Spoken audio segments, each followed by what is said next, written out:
But first, no one should underestimate just how hard the politics have been played by all governments in dealing with this pandemic. Now, sure, it stands to reason that our governments want to keep us safe, but the extent to which they focus on some dangers rather than others, well, it's absolutely a function of politics. And the state Labor premiers have clearly decided that presenting themselves as virus slayers is their best path to popularity, which of course explains their tendency, doesn't it, to lock down entire cities and states at the first sign of a virus outbreak because it makes them look strong, and electorally, to date it's worked.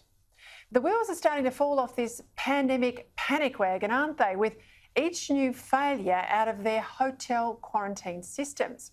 Now, early on, we might have forgiven state governments a few mistakes. Everyone around the world, of course, was learning more and more as the months rolled on about this virus. But not 12 months on. Mistakes now are not about a new virus, but instead old-fashioned incompetence, a failure to ensure workers aren't working multiple jobs, for example, or that hotel ventilation systems are up to scratch. If we were not still allowing international travellers to return to Australia, we would, as a country, be absolutely virus-free. But because we still allow people home, we rely on hotel quarantine. And when it fails, everyone suffers. That's why the states now want to offload responsibility for quarantine onto the federal government, so that the premiers get the credit for smashing the virus whenever it appears, without having to shoulder the blame for letting it out of hotel quarantine in the first place. Last March, when the quarantine system was first put in place, the states insisted they should run it. Indeed, Victoria's Daniel Andrews boasted that hotel quarantine was all his bright idea, until the failures in his system killed over 800 Victorians. Now all the Labor states, Victoria, WA and Queensland, well, they're all agitating for the Commonwealth to take over hotel quarantine. Essentially, none of them trust their own hotel quarantine systems not to let the virus escape. And they certainly don't trust their testing and tracing capability to get on top of it when it happens. That's why a minor outbreak tends to lead to virtual house arrest for millions in Labor states. But not in New South Wales, where the Premier Gladys Berejiklian has resisted virus hysteria and has had a gold standard tracing and testing regime in place since about the middle of last year. The Labor states, although they didn't have this 12 months ago and certainly weren't making the argument about the Constitution, they're now saying that the Constitution makes quarantine a federal government responsibility. And it does. If you look at the letter of the law in the Constitution, absolutely. But, and only, this is a big but, if the feds choose to take it up. And so far, running quarantine has been left to the states for the perfectly good reason that the states are also running the testing and the tracing systems that are absolutely integral to running hotel quarantine, plus all the public hospital systems people screened out as testing positive for COVID will need if the disease gets ahead of them. Now, if we're going to start quoting the Constitution, I'd also make the point that the Constitution makes border control a federal responsibility.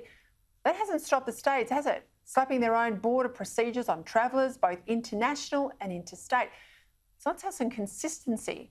If the states want the Commonwealth to take over hotel quarantine because of the Constitution, they must also stop imposing snap lockdowns and border closures. But you be sure that won't happen, because it would stop premiers playing the tough guy when it suits them, even though they now want to make all of this Scott Morrison's problem. The other reason, of course, that the Labor states want the feds to take over hotel quarantine is because there's a federal election due in under 12 months' time. And Labor would like to be able to fit up the Morrison government over border failures and hotel quarantine, as well as vaccination delays. Now, I said at the start, it's all politics. Whatever the premiers might say about keeping people safe. Take the announcement on Thursday by Victoria's acting premier that they'd build a big new quarantine facility in Melbourne's outskirts. With costs estimated somewhere between $200 and $700 million, you might have thought, great, let's get COVID out of the busy capital city and build the right accommodation with safe ventilation systems. Back in February, Daniel Andrews himself said this. It's more than just scoping it. we are going to get on and build a facility. It's just a matter of exactly how big it is and the more precise details of where. But Avalon and Melbourne airports are standout candidates. So what did they promise last week? 200, 400, 600 million to get on and build this new facility? No, just $15 million for a plan, $15 million for a scoping study. Honestly, were all the journalists at that media conference asleep or ignorant? Given a hotel quarantine will be with us for some time, given so many vulnerable Australians are yet to have access to the vaccine of their choice, putting the pressure on states to lift their game and make hotel quarantine as foolproof as possible, it's incredibly important. And not just decent quarantine, really sound contact tracing too, the sort of system we see in New South Wales that no other state has come close to matching. Now, all of this is more important than ever because if we can't get our act together and avoid lockdowns this winter, if we can't do that, then it's an economic disaster for tens of thousands of small businesses and massive disruption for the rest of us. Wouldn't it be good, wouldn't it?